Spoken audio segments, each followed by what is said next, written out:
네, 헝가리 다뉴브강에서 한국인 관광객들이 탄 유람선이 침몰한 지 벌써 6일째가 됐습니다. 구조 작업에는 아직 이렇다 할 진척이 없습니다만 사고 당시 새로운 정황들은 속속 확인되고 있습니다. 자, 이 문제 임방글 변호사님과 함께 알아보겠습니다. 변호사님 어서 오십시오. 안녕하세요. 자, 몇 가지 새로운 소식 먼저 좀 보겠습니다. 네. 사고를 낸 크루즈선 이름이 보니까 바이킹 시긴호입니다. 네. 선장이 결국 구속이 됐습니다. 그죠? 네, 64살의 우크라이나 출신의 선장인데요. 네. 구속이 됐습니다. 중대한 과실로 다수의 인명피해를 냈다라는 그 죄로 인해서요. 네. 지금 그 헝가리에서 구속이 됐죠. 물론 네. 이야기는 합니다. 이 선장은 구속이 된 이후에도 본인이 어떻게 범죄가 될 만한 어떤 법 위반이나 규정 위반을 한 게 없다라고 계속 무죄를 지금 주장하고 있는데. 변명은 하고 있지만 네. 다수의 진술과 그리고 여러 가지 영상들, 교신 내용 이런 것으로 보았을 때 네. 선장의 책임을 피하기는 어려워 보입니다. 우선 충돌까지에서의 이 선장의 과실을 보면은요, 네. 굉장히 가까운 거리에서 지금 추월을 하려고 시도하다가 지금 충돌이 났는데 그런 경우에는 어떤 교신을 하거나 네. 아니면은 어떤 경적을 울리거나 이게 선행되어야 되는데 그런 게 없었다는 점, 전혀 없었다는 네. 점.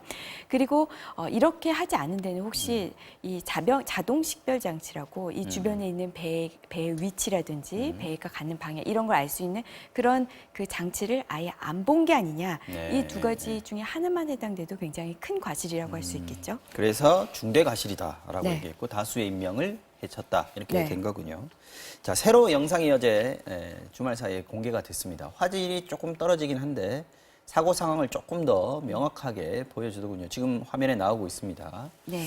자, 이게 바이킹 시긴호가 가고 있는 중이고 네. 그 앞에 지금 허블레이나 허블레아니 레아니 네, 지금 호가 있는 상황인데요. 그대로 밀고 지금 이 가는 그림을 영상인데요. 통해서 우리가 알 수 있는 게 뭡니까? 자, 지금 화면에서 나오는데요. 충돌 1분 25초 뒤에 바이킹 시그널가 다시 화면에 나타납니다. 그 얘기는 후진을 했다라는 후진을 건데요. 했다. 네. 그 다음에 15초 정도 정지 후에 다시 앞으로 갑니다. 자, 이 영상은요. 약 네. 7분 22초 분량의 CCTV 영상인데 네. 당시에 저기에 정박해 있던 다른 유람선에 설치됐던 CCTV에 찍힌 네. 장면입니다. 좀 가까운 데서 찍었군요. 그렇죠. 사고 네. 앞모습을 찍고 있어서 굉장히 당시 상황을 잘 알 수가 있는데요. 네.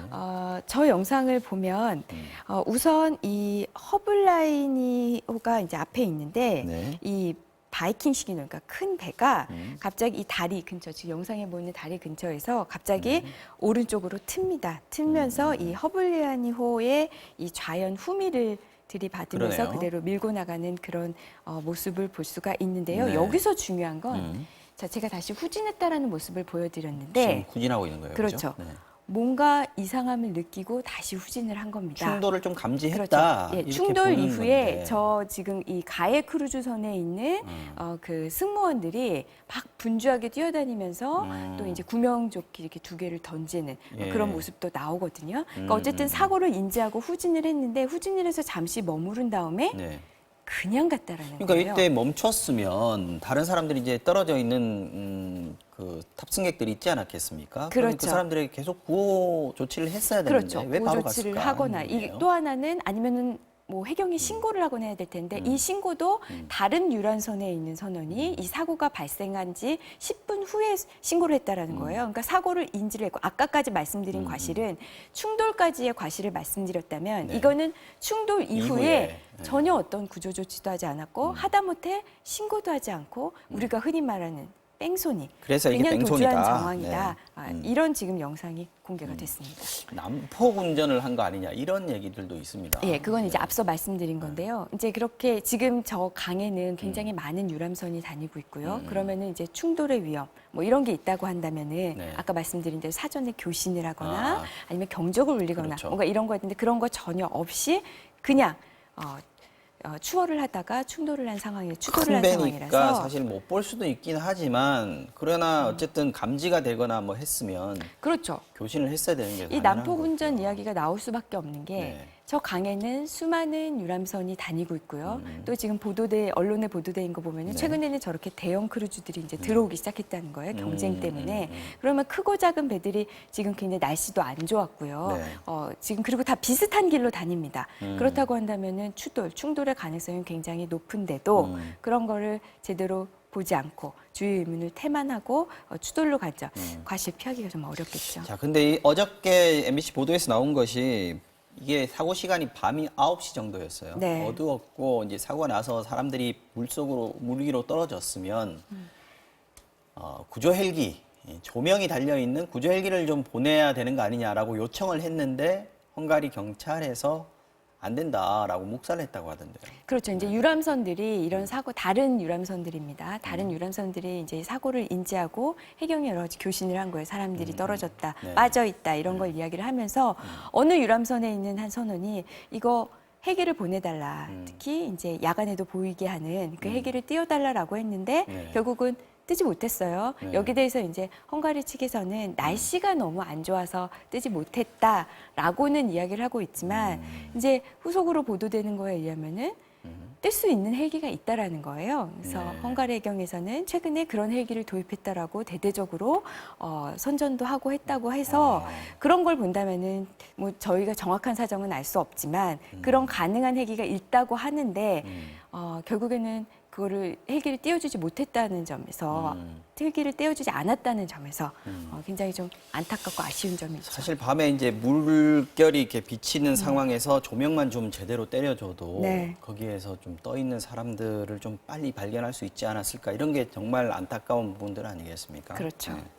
자, 또 이제 가장 이제 안타까운 거는 지금 구조나 실종자 수색 지금 뭐 헝가리 당국이나 열심히 지금 하고 있다고는 하지만 아무런 진전이 없다는 거예요. 이게 지금 문제인 건데 헝가리 당국도 얘기를 하는 거 보면 마지막 한 명까지 찾겠다 지금 이렇게 공언은 하고 있습니다만 그렇죠. 상황이 여전히 좋지는 않은가 봐요. 그렇죠. 우선 유속이 빠르다라고 이제 계속 알려져 있고요. 유속이 빠르고 또 수온도 굉장히 낮습니다.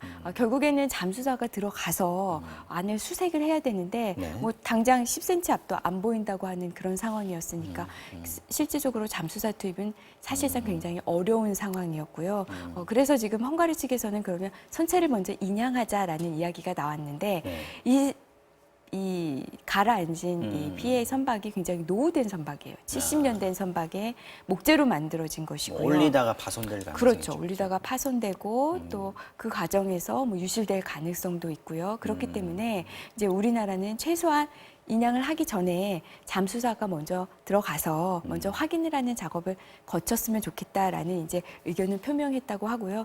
또 우리나라 같은 경우에는 잠수사들이 그런 경험도 있지 않습니까? 세월호 때 안에 굉장히 어려운 상황에서도 들어가서 잠수해서 살펴본 경험이 있기 때문에 이런 부분에 대해서 피력을 하고 있다고는 하는데 그래도 우선은 헝가리 측에서는 아무리 우리나라의 사정이 그렇다 하더라도 잠수사의 안전도 굉장히 중요하잖아요. 그럼요. 수색을 하다가 잠수사가 또 희생되면 안 되니까 어느 정도 좀 수면도 좀 낮아지고 좀 물살도 조금 좀 약해졌을 때 그때 좀 투입을 결정할 수 이번 있을 것 주 같아요. 중에는 저희가 좀 마음대로 들어갈 수 없습니다. 네. 이번 주 중에는 좀 상황이 조금 나아질 것 같다고 네. 얘기하니까요. 그렇죠. 뭐 기다려 봐야 될 것 같습니다. 자, 다른 이슈 잠깐 좀 보겠습니다. 자, 집 앞까지 한 남성이 따라와서 무단 침입을 시도했고 여성은 간발의 차로 문을 닫아서 다행히 위험을 피했습니다만 생각만 해도 아슬아슬한 순간, 아찔한 순간이었습니다. 경찰이 남성에 대해서 처음에 주거 침입으로만 입건을 했다가 강간 미수 혐의까지 적용을 했습니다. 자, 이 문제 좀 살펴보겠습니다. 네.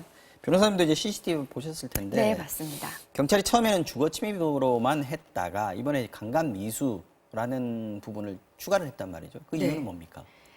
우선 주거 침입, 지금 공동주택이거든요. 네. 공동주택에서는 진짜 집 안에 안 들어가도 그런 복도에만 복도라든지 계단이라든지 이런 공동구역이라도 내가 어떤 범죄의 의도를 가지고 갔다면은 주거 침입은 성립을 합니다. 네. 그래서 처음에는 주거 침입으로 수사를 했다가 이 사람이 거기 괜히 왜 들어갔겠느냐, 어떤 성범죄의 목적이 있었던 거 아니냐라는 거였는데 사실 우리가 강간죄로 처벌을 하기 위해서는 네. 최소한 강간 미수가 돼야 되고요. 미수가 되기 위해서는 실행의 착수라는 개념이 필요합니다. 실행의 네. 착수라고 한다면은 폭행, 협박, 강간을 하기 위한 이런 게 필요한데 네. 문을 열고 못 들어갔으니까 결국에는 폭행 협박은 없는 거 아니냐. 그러면 주거 침입으로밖에 이 사람을 의율할 수 없는 거 그래서 아니냐라는 그게 게 처음에 주거 침입으로 경찰도 그렇게 봤고요. 네.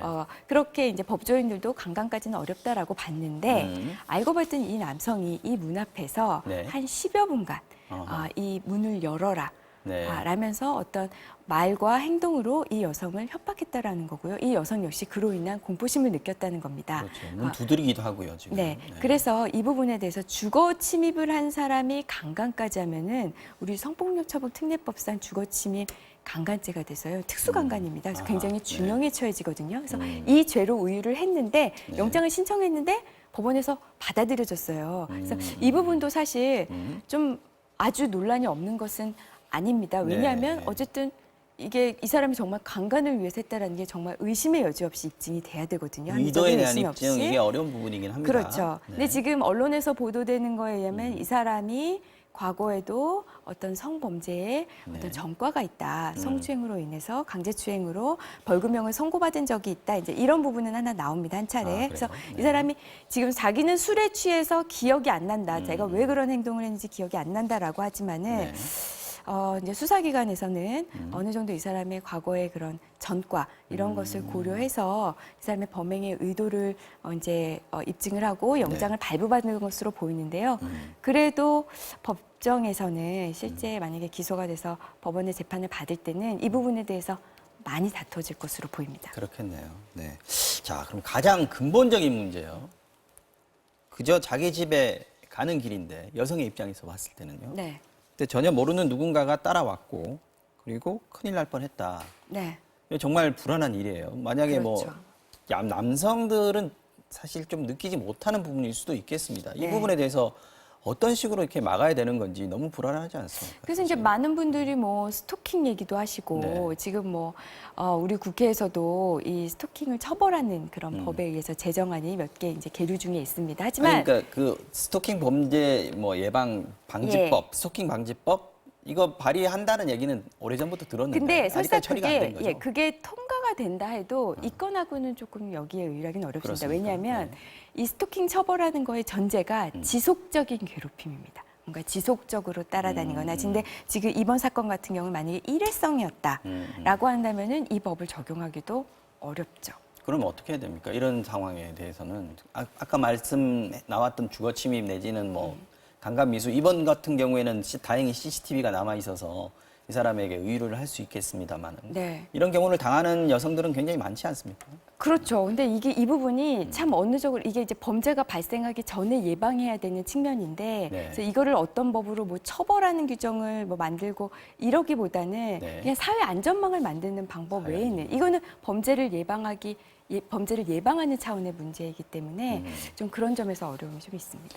알겠습니다. 지금까지 임방글 변호사와 함께 이슈 완전 정복 진행해 봤습니다. 고맙습니다. 고맙습니다.